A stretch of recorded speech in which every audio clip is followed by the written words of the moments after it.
여러분, 오뚜기 아십니까? 오뚜기는 넘어지면 다시 일어납니다. 앞으로 넘어지면은 앞에서 일어나요. 뒤로 넘어지면 뒤에서 일어납니다. 왼쪽에서 넘어지나 오른쪽으로 넘어져도 넘어지면 벌떡벌떡 일어나요. 보셨습니까? 오뚜기가 왜 그렇게 잘 일어납니까? 넘어져도 일어나는 이유가 뭘까요? 왜 그렇죠? 네, 오뚜기 그 밑에 보면 무게 중심이 있어요. 그 무게 중심이 있으니까 아무리 넘어뜨리고 잡아뜨려도 벌떡벌떡 일어나는 거예요. 그죠? 그래서 우리 신앙의 삶도 마찬가지입니다. 우리가 살아가면서 100% 완전할 수 있겠습니까? 100% 온전할 수가 있겠습니까?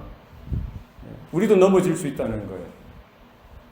순전한 믿음을 가졌지만 우리도 넘어질 수 있다. 중요한 건 뭡니까? 넘어지더라도 계속 실족하여서 그렇게 있어서는 안 된다는 거예요. 넘어지면 어떻게 돼? 다시 일어나야 돼요. 빨리 일어나야 돼요. 즉시로 일어나야 됩니다. 그래서 우리 신앙의 삶에 있어서 늘 언제나 좌로나 우로나 치우치지 아니하고 혹 넘어졌다 할지라도 다시 일어날 수 있는 것, 이거 하나님의 은혜인 줄로 믿습니다. 그러나 모든 성도가 그렇진 않다는 거예요. 그냥 이 자동적으로 되는 것 같지만 이 비밀이 있어요. 우리가 늘 언제나 관심 가지고 붙들어야 될 것, 그 내용이 중요하다는 거예요. 오뚜기 안에 그 무게 중심이 그 비밀이듯이 우리 성도의 삶 가운데 넘어져도 영원히 자빠지지 아니하고 다시 일어날 수 있는 것, 이와 같은 영적인 비밀이 우리 가운데 있습니다. 오늘 사도 바울은 그 비밀에 대해서 이야기하고 있는데요. 뭐를 가지라고 이야기합니까? 믿음과 착한 양심을 가지라. 우리 모든 성도들에게 있어서, 거듭난 하나님의 자녀들에게 있어서 뭐가 있어야 되는 거예요? 믿음과 착한 양심이 있어요. 이게 우리의 비밀입니다. 성도라고 하면은, 하나님의 자녀들이라고 하면은 다른 것 조금 부족할 수 있지만 이것은 분명히 있어야 되는 거예요. 늘 확인되어져야 합니다. 이걸 무시하다가는 큰 코 다치는 법입니다. 믿음과 착한 양심을 가지라. 어떤 이들은 이 양심을 버렸으며 믿음에 관하여는 파선하였느니라. 그러니까 뭐 대수롭지 않게 이거 하나 정도 없으면 되겠지 하고 이걸 버렸는데 결과가 어떻게 되는 거예요? 그 믿음의 큰 배가, 믿음이라는 그 배가 파산하게 되어지더라는 거예요. 나는 침몰하지 않을 줄 알았어요. 나는 넘어지고 자빠지더라도 영원히 침몰하지 않을 줄 알았는데 어떻게 된다는 거예요? 침몰할 수 있다는 거예요. 그래서 오늘 바울은 우리 믿음을 큰 배에 비유하였습니다. 그래서 믿음이라는 그 배가 이렇게 믿음의 요정, 믿음의 항해를 해가는 거예요. 우리가 하나님의 자녀로 부름받고 나서 우리의 믿음의 여정, 믿음의 항해를 해나가는 겁니다. 죄로 물든 이 세상 가운데, 죄악이 시커머니 바다 가운데에 빠지지 아니하고 침몰하지 아니하고 파선하지 아니하고 끝까지 뭐예요? 영원한 하나님의 나라로 우리가 하루하루 주님의 인도하심을 따라 믿음의 여정을 해나가는 거예요. 이 우리 믿음의 배, 우리 믿음의 배가 침몰하지 않는 비밀이 있다는 거예요. 그래서 우리의 믿음에 견고히 세워져야 하고요. 뭐가 더불어도 중요하다는 겁니까? 뭐가 중요하죠? 착한 양심. 그래서 배를 보면은요, 오뚜기의 원리가 거기에 적용되어집니다. 뭐 작은 노젓는 배도 마찬가지겠지만 목선들, 옛날에는 목선들이 있죠. 큰 목선들. 배가 큰 파도에도 태풍에도 이렇게 요동하지 않고 흔들릴 수는 있지만 침몰하지 않는 그 비밀이 뭐예요? 꼬꾸러지지 않는 비밀이 뭡니까? 그 배 밑에 중심에 무게 중심추가 있어요. 그 베러스트라고 하죠. 베러스트. 옛날에는 그 밑에 돌을 이렇게 놨어요. 큰 목선 밑에 돌이 있어요. 돌. 이게 이제 무게 중심이 되어서요. 파도가 아무리 쳐도 이렇게 흔들릴 수는 있지만 딱 중심을 잡는 거예요. 요즘에는 이 돌 대신에 못 넣습니까? 요즘에는 다 이제 스틸로 배가 돼 있죠. 그러니까 여기는 대신 물을 채우는 거예요. 수조를, 탱크를 만들어서. 밸런스드 와터라고 하죠. 평형 중심수라고 합니다. 그래서 이게 필요 없다고 해서 그걸 그냥 다 빼버린다든지, 그게 필요한 양을 채우지 못하고 있으면 어떻게 하는 거예요? 태풍이 분다든지 이런 조류가 있죠. 급조류, 급류를 만났을 때 배가 한순간에 뒤집어지는 거예요. 그래서 이 양심을 어떤 사람들은 버렸던 거예요. 초대교회. 그 나중에 보니까 뭐예요? 믿음이 파손되어졌다는 거예요. 믿음의 배가 한순간에 그 시퍼런 죄악의 물결 가운데 휘몰아치더니 소용돌이 가운데 그 급류를 헤쳐나오지 못하고 그냥 한순간에 침몰되어지고 파손되어지는 이런 일들이 일어나게 되더라는 것이죠. 우리 성도들의 삶 가운데에는 이와 같이 믿음과 착한 양심, 선한 양심, 이 두 가지가 늘 겸비되어서 있어야 되고 온전하게 우리 안에, 우리 가운데에 분명히 있어야 할 줄로 믿습니다. 그래서 우리 신앙의 삶에, 이 신앙의 여정, 믿음의 여정, 이 항해가 사실은 뭐가 있어야 되는 거예요? 우리가 거듭나는 것이 전제되어져야 되는 것이죠. 하나님의 자녀로 거듭나지 않은 사람은 뭐 관계없는 말씀인 것이죠. 우리가 하나님의 자녀로 거듭나는 것, 우리 가운데 믿음의 역사가 시작되어지는 것, 우리 가운데 믿음의 싹이 시작되어지는 그 순간부터 시작되어지는 거예요. 믿음이 중요하죠. 거듭나는 그것도 믿음으로 말미암아 우리의 하루하루 신앙의 여정도 이 믿음의 역사가 우리의 삶 가운데 날마다 있어야 한다는 것이죠. 그래서 우리가 이 믿음이 어디에서부터 옵니까? 어디에서부터 온다고 성경은 말씀합니까? 하나님의 은혜로 말미암아 그 은혜로 인하여 믿음으로 말미암아 구원을 받았나니 이것은 너에게서 난 것이 아니라 하나님의 선물이라. 그 은혜를 누가 주시는 거예요? 그 선물을 누가 주시는 겁니까? 그 구원을 누가 주시는 거예요? 그 근거되는 믿음을 누가 주시는 거예요? 하나님의 은혜로 우리가 거저받는 선물이다라고 성경은 말씀하고 있습니다. 그래서 믿음이 중요하다는 거예요. 자연스럽게 우리에게 어느 날 오는 것이 아니죠. 하나님의 특별한 계시, 하나님의 말씀을 통해서 우리 가운데 믿음이 생겨나더라는 거예요. 거듭나는 역사가 임하게 되더라는 것이죠. 그래서 믿음은 들음에서 나고 들음은 그리스도의 말씀으로 말미암느니라. 그래서 우리 자녀들, 우리 성도들, 우리 교회가 믿는 믿음의 내용이 분명히 있습니다. 그 하나님의 약속의 말씀을 근거하여서 하나님이 누구이신지, 하나님의 창조주 되심과 하나님의 구원자 되심을 우리는 믿습니다. 내 죄로 말미암아 나는 하나님의 영원한 심판 가운데, 영원한 징벌 가운데 피할 수 없다는 사실을 우리는 믿습니다. 내 힘으로, 내 의지로, 내 선함으로, 나의 어떤 경건한 모습으로 도저히 그 하나님의 임박한 진노를 피할 재간이 없다는 거예요. 우리가 그 하나님의 진노, 하나님의 심판을 피해갈 방법이 우리 가운데는 없던 것이죠. 이것을 우리는 믿음으로 고백하는 거예요. 이것을 해결해 주시기 위해서 누가 오셨던 거예요? 예수 그리스도께서 오셨던 거예요. 모든 세상의 죄를 짊어지실 뿐만 아니라 바로 나와 여러분의 죄를 짊어지시고 십자가에 달려 피 흘리시며 죽으셨다는 사실을 우리는 믿습니다. 그래서 누구든지 그 이름을 믿는 자마다 하나님의 자녀가 되는 분명한 약속의 말씀을 우리는 믿는 것이죠. 우리가 예수를 주로 시인하고 마음으로 그분을 믿음으로 말미암아 구원받는다는 사실을 우리는 말씀을 통해서, 약속을 통해서 영적으로, 믿음으로 이렇게 받아들이는 것, 수납하는 것이죠. 십자가에 달려 죽으시고 장사 되신 그분이 3일 만에 부활하셨다는 사실을 우리는 믿습니다. 승천하셔서 지금 하나님 보좌 우편에 앉아 계시고 지금도 모든 역사 가운데 하나님의 구원 역사를 주관하시고 간섭하시고 이루어 가심을 우리는 믿는 것이죠. 언제인지 모르지만 주님께서 곧 오시마 약속하셨던 대로 다시 오실 주님의 재림, 주님의 재림을 우리는 언제인지 정확하게 알 수 없지만 우리는 뭘 믿음으로 받아들이는 믿습니다.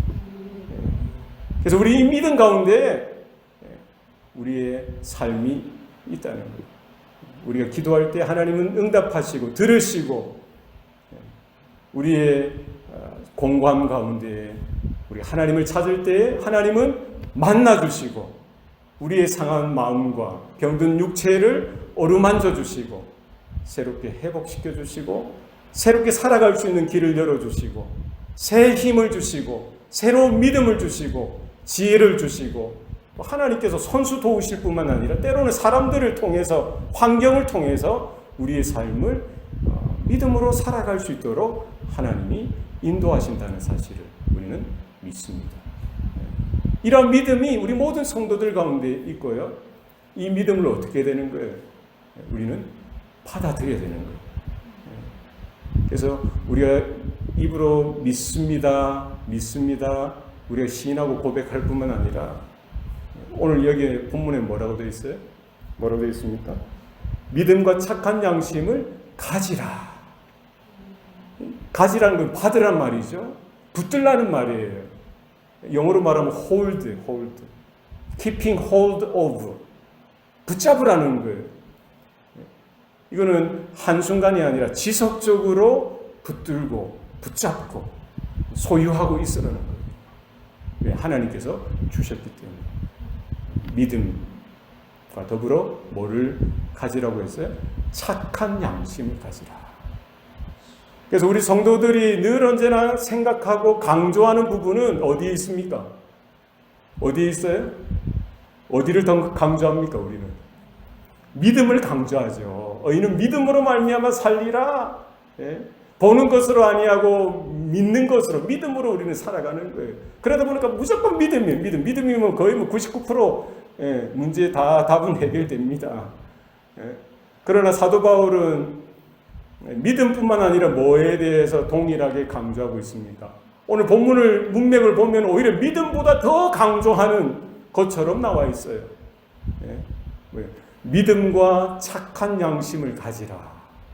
거의 동등하게, 물론 믿음이 먼저 나왔죠. 그냥 믿음이 더 중요하다는 거예요. 그러나 이어서 함께 나오는 거예요. 선한 양심, 착한 양심을 가지라는 거예요. 아이, 잘 믿으면 되지 뭐. 잘 믿으면 되지 뭐.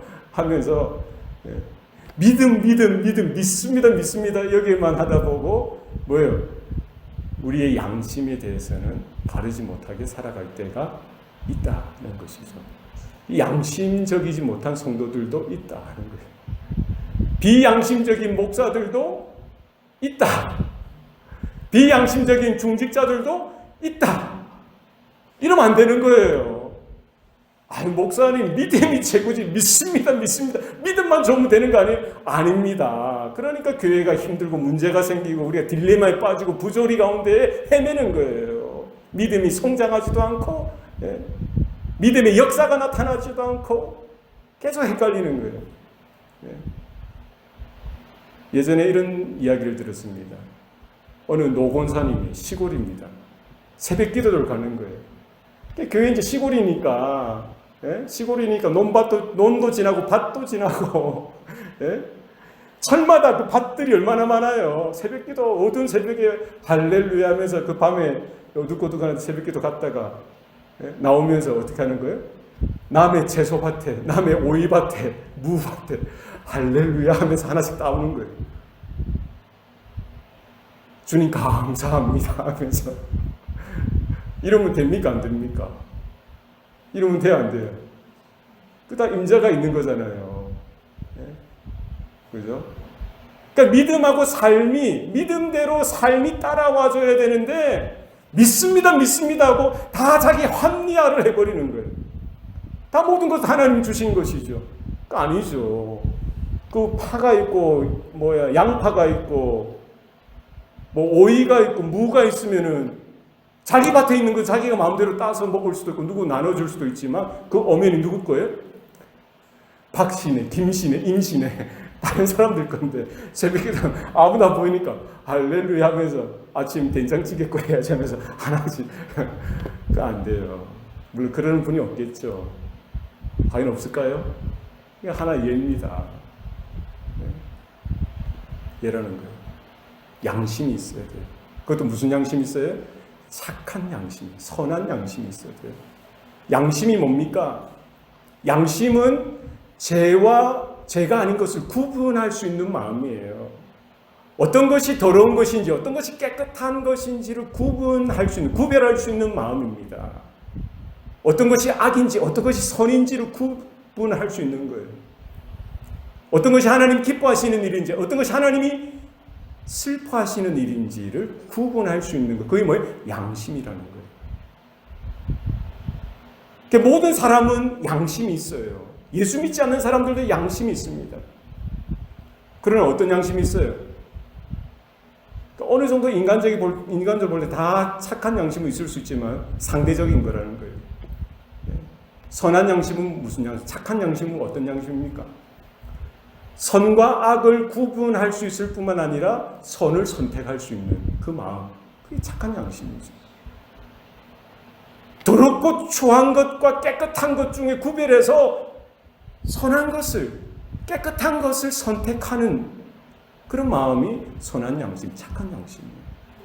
하나님이 기뻐하시는 것과 하나님이 슬퍼하시는 것을 구분하고 하나님이 기뻐하시는 것을 선택할 수 있는 것이 착한 양심이라는 거예요.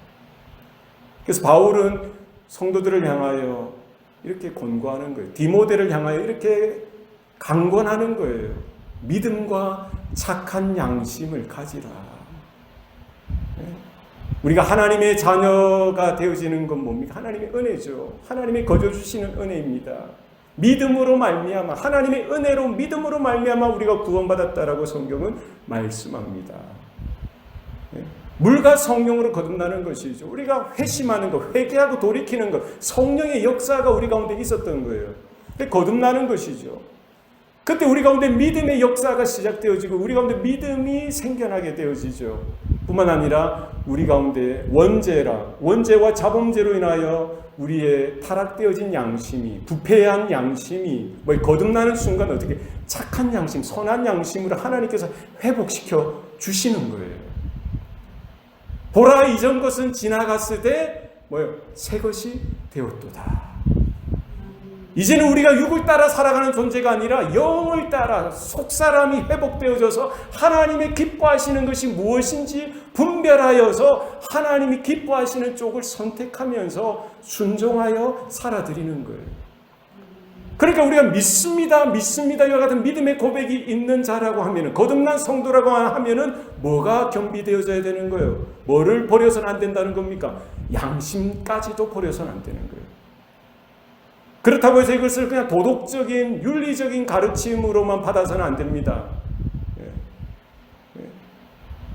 그러나 예수님의 가르침도 마찬가지고요. 바울의 가르침도 똑같아요. 복음도 마찬가지죠. 우리가 믿고 정죄함이 없다는 거예요. 죄에 대한 정죄함이 없습니다. 맞습니다. 하나님의 자녀가 되어지고 천국에 갈 것입니다. 그러나 착각해서는 안 되는 거예요. 초대교회 당시 거짓 선생들, 오늘 본문에 보면은 뭐예요? 어떤 이들은 이 양심을 버렸고 믿음에 관하여는 파선하였느니라 이렇게 말하고, 그 어떤 이들이 누굴까요?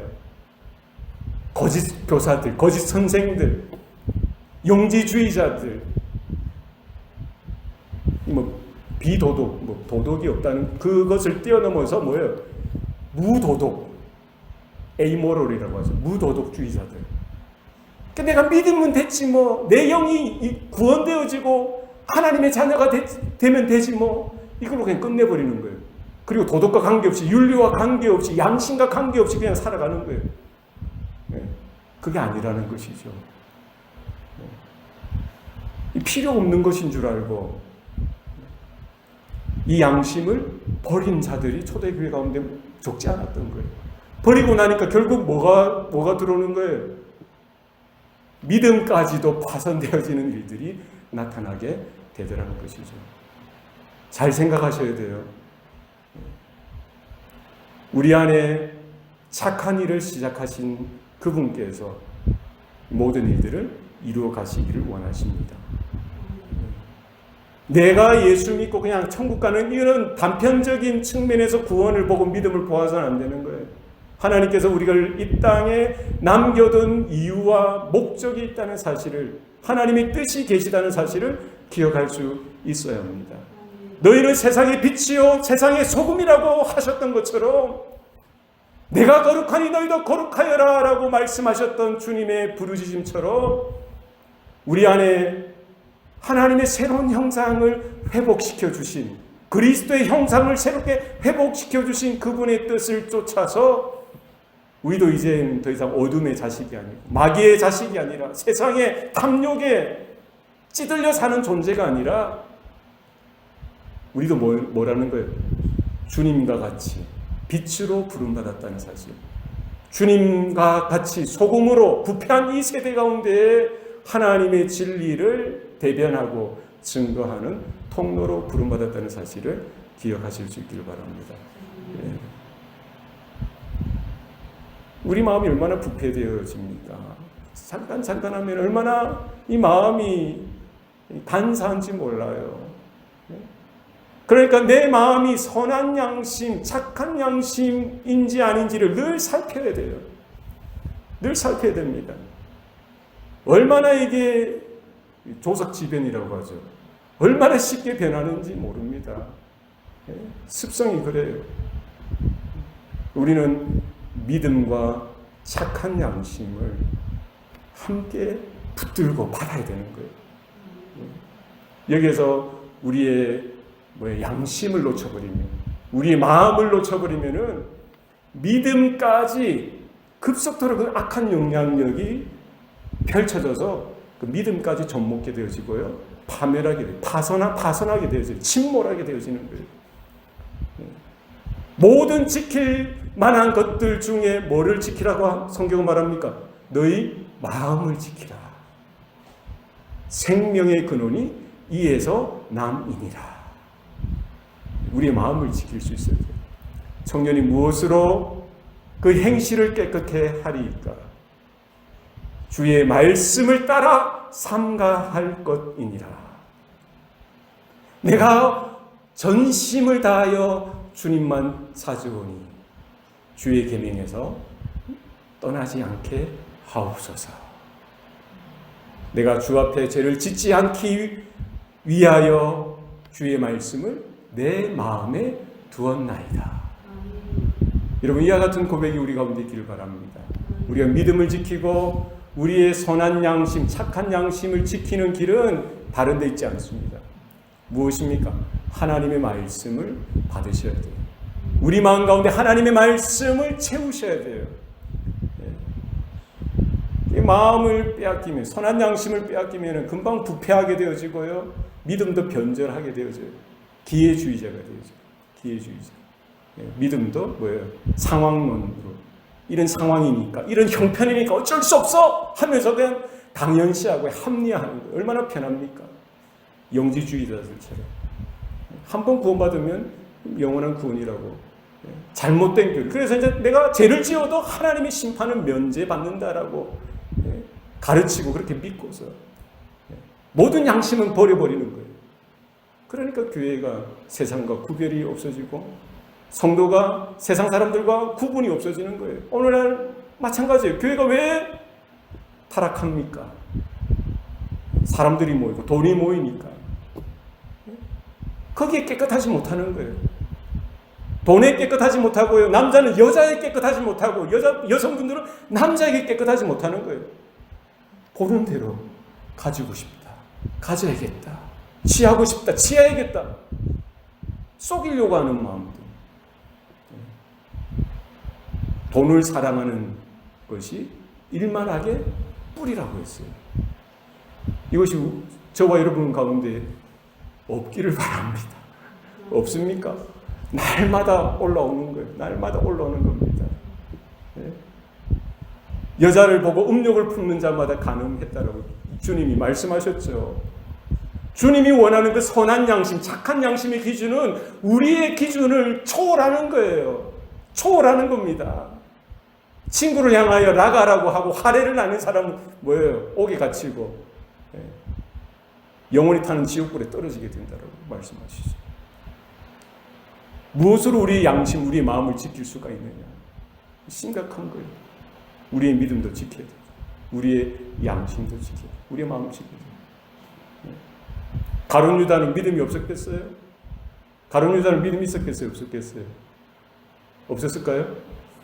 3년 동안 주님을 따라다녔고 말씀 공부를 그렇게 철저하게 들었을 거 아니에요? 주님의 기적도 경험했죠. 단언컨대 우리들보다는 믿음의 수준이 높았을 거예요. 아니겠습니까?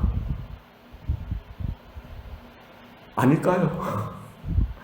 저에게 배우는 여러분들보다 예수님께 직접 배웠던 가룟 유다의 그 성경 실력, 그 믿음의 정도가 얼마나 높았을까요? 여러분 그런 생각 안 해보셨어요? 그런 예수님의 제자 중 한 사람도 한순간에 꼬꾸라지는 거 왜요?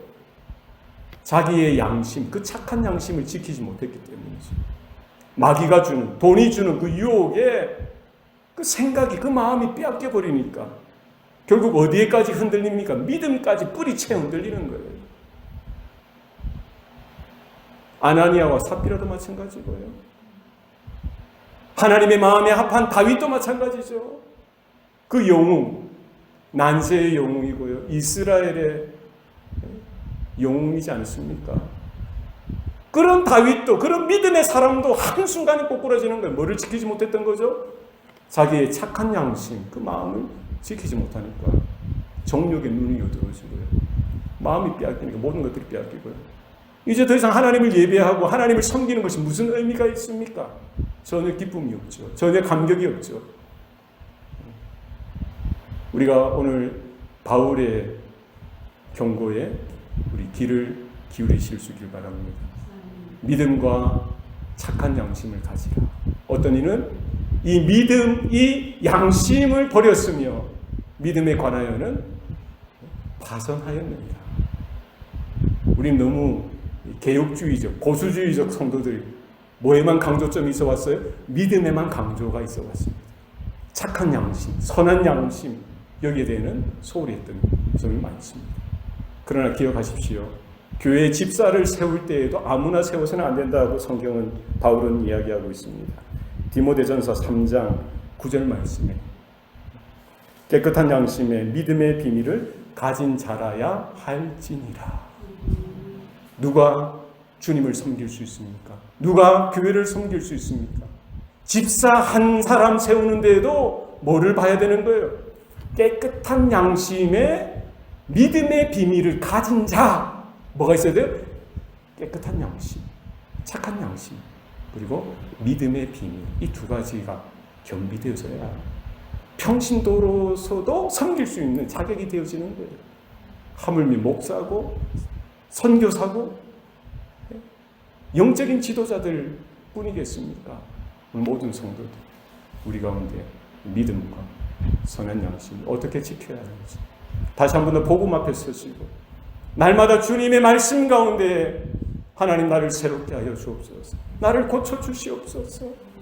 하나님의 성령의 빛으로, 진리의 빛으로 나를 스캔하여 주시사 머리끝부터 발끝까지 부패한 모습이 있지는 않은지, 선하지 못한 모습이 있지는 않은지, 내 안에 선한 양심을 다시 한 번 더 회복시켜 주시옵소서. 믿음을 다시 한 번 더 회복시켜 주시옵소서.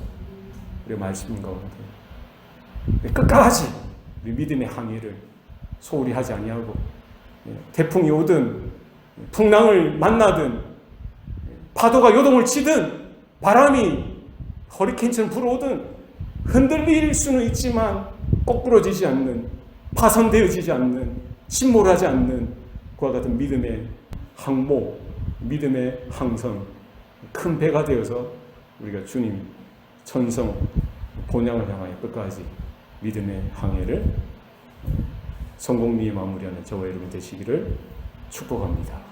기도하시겠습니다. 살아계신 아버지 하나님, 오늘도 우리에게 복을 주시니 감사합니다. 우리 안에 믿음과 착한 양심이 새롭게 일어나게 도와주시옵소서. 이것을 소홀히 여기지 않게 하시고 우리 마음으로 받아서 주님이 주시는 그 언약 가운데 말씀 앞에서 우리가 두렵고 떨림으로 우리의 구원, 우리의 믿음의 항해를 이루어갈 수 있도록 붙들어 주시옵소서. 모든 것 감사드리고 예수님 이름으로 기도드립니다. 아멘.